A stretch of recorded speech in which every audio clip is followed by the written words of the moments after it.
Today, I made two vital calls, as I've been making for some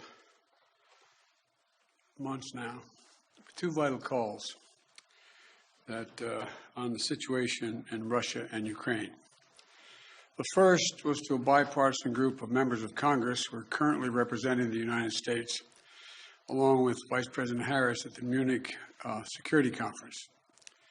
The second was the latest in a series of calls over the past many months with the heads of state of our NATO allies and the European Union, to bring them up to date on what the United States thinks is the current state of affairs and what's likely to happen in Ukraine in the coming days, to ensure that we continue to remain in lockstep, that is, the European Union and NATO.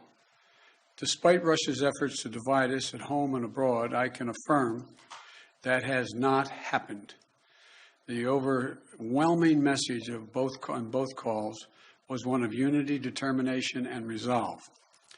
I shared with all of those on the calls what we know about a rapidly escalating crisis in Ukraine.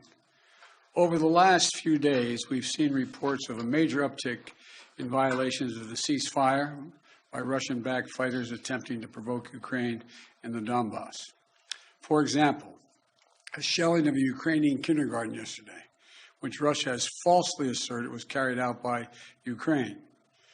We also continue to see more and more disinformation being pushed out to the Russian public, including Russian-backed separatists, claiming that Ukraine is planning to launch a massive offensive attack in the Donbass.